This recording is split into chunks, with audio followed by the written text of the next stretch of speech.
किसानों की समस्या को लेकर भारतीय किसान यूनियन के राष्ट्रीय प्रवक्ता चौधरी राकेश टिकैत आज चौसाना के जिजौला गांव में पहुंचे।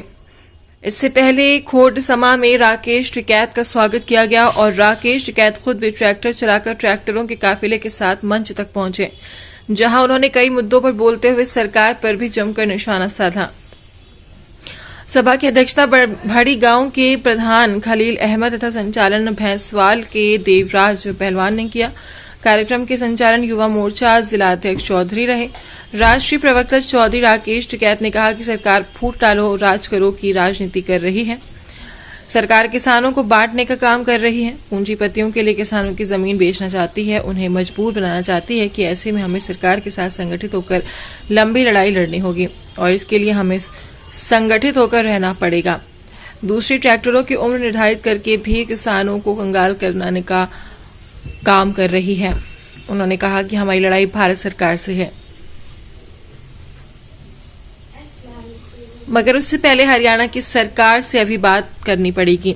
उन्होंने सरकार से दो टूक कहा कि यदि सरकार हमें दिल्ली में घुसने से रोकेगी तो हम भाजपा नेताओं को भी गांव में घुसने नहीं देंगे।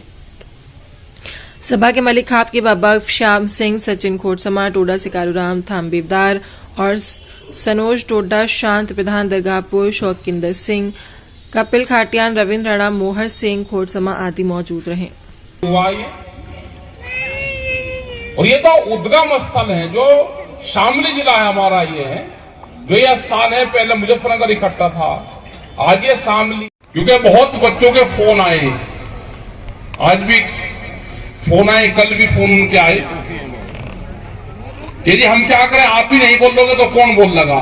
हमने कहा कि संयुक्त मोर्चे में भी रखेंगे, आज हमारी मीटिंग पाकिस्तान में तो, लेकिन चौथे वाला भी गड़बड़ जरूर कर रहा है, उसका हम ही कर दी, इस्तीफे दे दिए।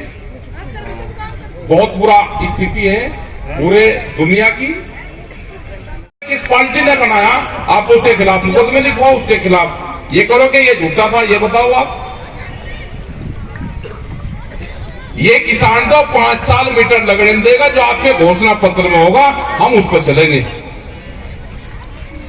घोषणा पत्र को फिर दिखा दो, फ्री बिजली की बता दो कब की, मतलब क्या जिसने फ्री होगा जी अप्रैल से, मतलब जो 23 अप्रैल का कह लीजिए हमने फ्री कर दिया, फ्री कर दिया, बिल रहे यहाँ कह लीजिए फ्री कर दिया, मतलब टीवी पे दिखाने को पूरे देश की जनता को अब बिजली फ्री दे दी, फ्री है नहीं।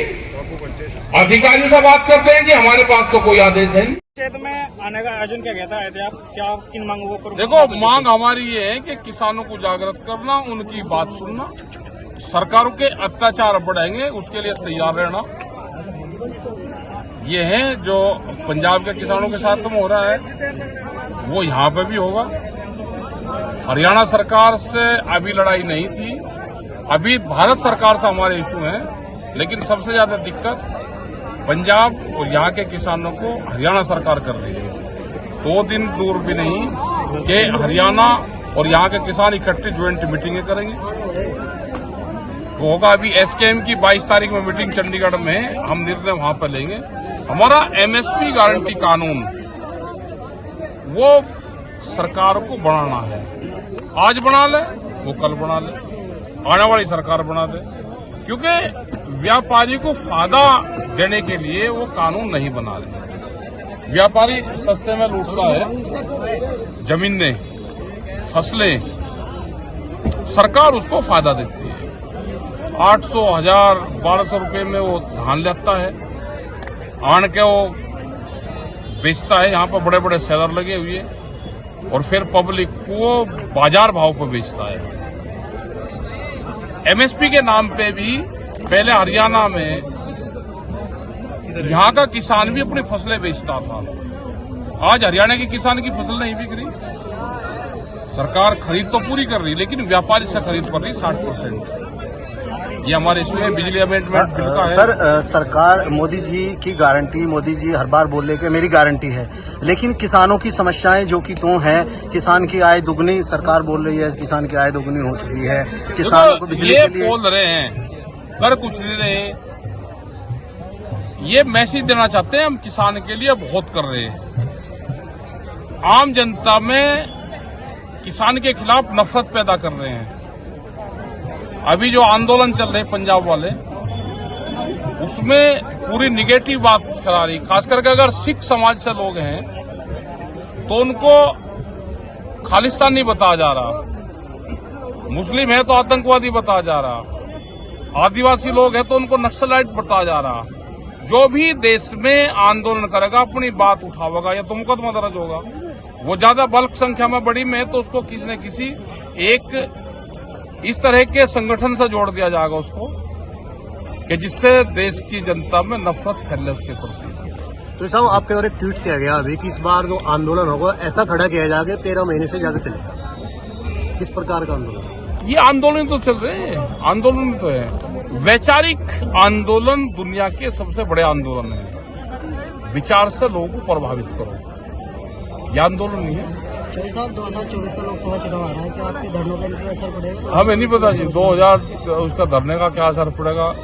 वोट कहाँ रही है वोट अगर और भी, ये तो चंडीगढ़ चुनाव तो चंडीगढ़ की तरह हो रहे सब अब, और जिन पार्टी को चुनाव लड़ना उनको पड़ेगा। हम तो चुनाव नहीं लड़ रहे। अपने चुनाव की, अपने वोट की रक्षा, अपने कैंडिडेट की रक्षा पॉलिटिकल पार्टी करे। पुलिस रबड़ गोलियां चला रही है, गैस छोड़ रही है क्या? हाँ, ये ओरिजिनल भी चलाओगे भाई, सब काम करेंगे। चौधरी साहब, राष्ट्रीय लोकदल किसानों मजदूरों की पार्टी का दावा करती है, राजनीतिक पार्टी बीजेपी में शामिल होने की संभावना है, क्या अब किसानों का भला हो सकता है? वो किला क्या भला करेगा, हमें पॉलिटिकल उससे कुछ वो नहीं है। किसको कहाँ जाना है हमारा उसका कोई संबंध नहीं है। वे पॉलिटिकल लोग हैं सब, पॉलिटिकल लोगों का यहाँ से, ये नॉन पॉलिटिकल संगठन है किसान संगठन। हम कोई चुनाव नहीं लड़ते, किस पार्टी को कहाँ जाना है उसको देखना है। दिल्ली के चारों बॉर्डर सील है चौधरी साहब, अगर उनको अंदर एंट्री नहीं की जाती तो फिर आप क्या करेंगे? अभी हमारा दिल्ली की कॉल नहीं है, एसकेएम की दिल्ली की कॉल नहीं है। दिल्ली की जिस दिन कॉल होगी उस दिन बताएंगे। किसानों को तोड़ने की बात कही जा रही है, हाँ। तो क्या चुनाव में किसान मतदान करेगा? नहीं, मतदान क्यों ना करें, मतदान करेंगे, बिल्कुल ठोक का करेंगे। दो की ताल लगी, दो की ताल कर दो, तीन की मार दो। उसके लिए भाजपा को या फिर किस? हमें नहीं पता जिसको देनी है।